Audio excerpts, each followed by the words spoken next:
Dr. George Estabrooks was a Canadian who spent 3 years at Oxford as a Rhodes Scholar, received a doctorate in 1926 from Harvard, and was prominent in the American hypnosis scene from the 1920s to the 1970s.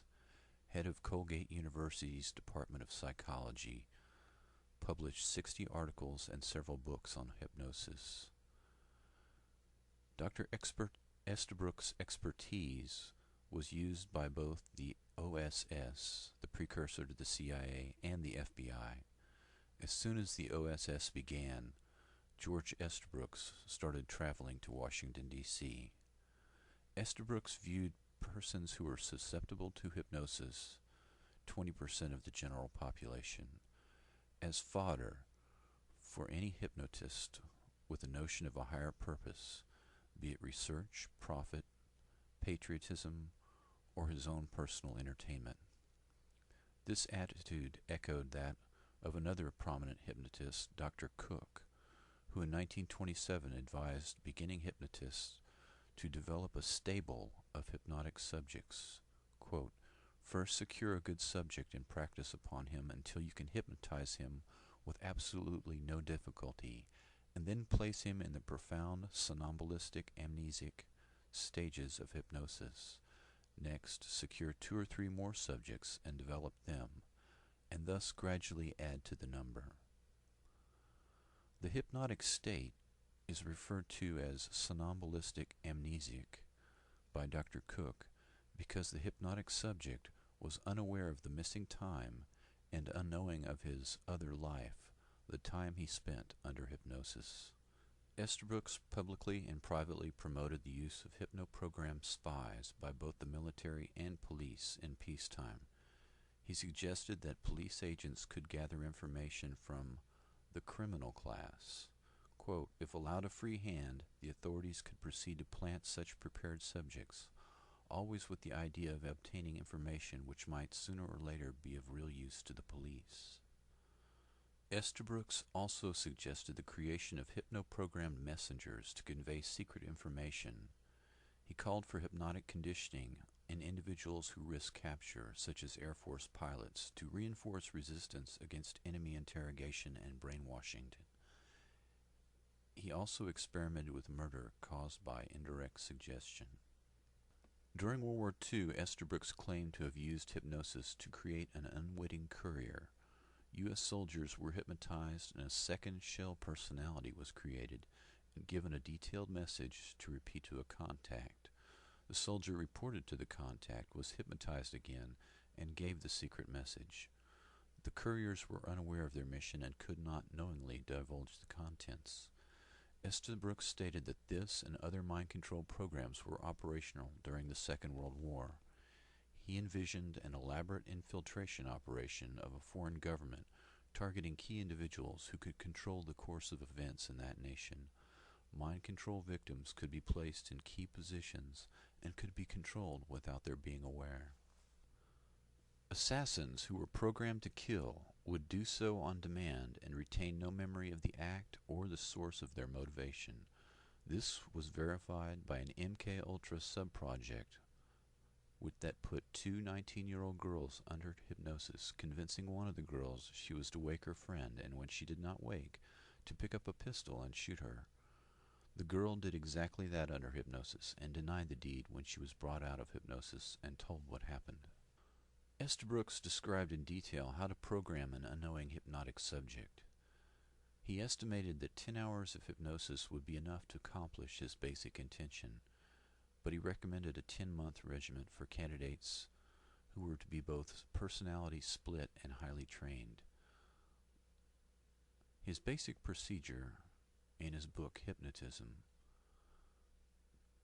called for creating the unknowing hypnoprogrammed subject with a disguised induction, and then proceed to suggest amnesia, sealing against hypnotic competition, and the giving of a post-hypnotic suggestion for instant re-induction by cue. 1. Covertly identify a specimen of the 20% of persons who are genetic somnambulists and easily can go into an amnesic deep depth of trance. Induction by a disguised method. 2. While the subject is in trance, give a post-hypnotic suggestion for him to become deeply hypnotized again whenever the hypnotist gives a certain cue, such as tugging the left earlobe with the right hand. Also, 3. Give a post-hypnotic suggestion which will deny the subject any conscious knowledge of this hypnosis or any subsequent one that causes an artificial selective amnesia for all post-hypnotic events. 4. Give a post-hypnotic suggestion that nobody else can hypnotize this subject, referred to as sealing. 5. Give a suggestion under hypnosis that the subject will act in trance, just as if awake, called walking hypnosis. Estabrooks described a method for programming a double agent whose unconscious mind would be loyal to his country, but whose conscious mind would be loyal to whatever country that was being infiltrated. Quote, in his normal waking state, which we will call personality A, or PA, this individual will become a rabid communist. He will join the Communist Party, follow the party line, and make himself as objectionable as possible to the authorities in the United States. Then we will develop personality B. The second personality, the unconscious personality, is rabidly American and anti-communist. It has all the information possessed by personality A, the communist, the normal personality, whereas personality A does not have this advantage. My super spy plays his role as a communist in the waking state, aggressively, consistently, fearlessly. But his personality B is the loyal American, and personality B has all the memories of personality A. As a loyal American, he will not hesitate to divulge these memories. The biography of the man Dr. Estabrooks described is that of Lee Harvey Oswald, a Marine with no history of political activism who became rabidly communistic in a very public way, joining the party, defecting to Moscow, agitating publicly against American intentions to destabilize Cuba. Dr. Estabrooks' testimony that U.S. soldiers were used as unwitting hypnotic couriers in the 1940s and his research into assassination, as well as the MKUltra experiments on hypnotic assassination in the 1950s, are proof that political assassinations using hypnotic programming were possible. Manchurian candidate assassins are a reality.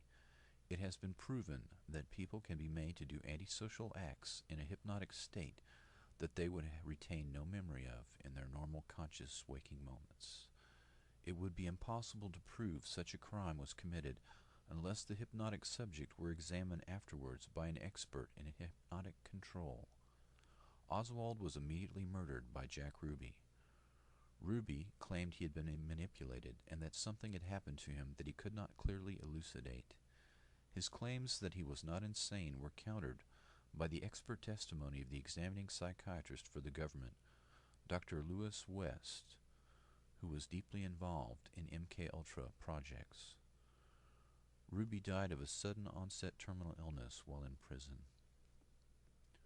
Sirhan, the assassin of Robert Kennedy, was examined by experts, Drs. Martin Shore, Dr. Simpson Collis, and Dr. Herbert Spiegel. They all concluded that Sirhan had, quote, two distinct personalities, unquote. Dr. Simpson Collis examined him in San Quentin and concluded that Sirhan had multiple personality disorder and had been programmed by someone, referred to as iatrogenic or psychiatrist-created multiple personality disorder.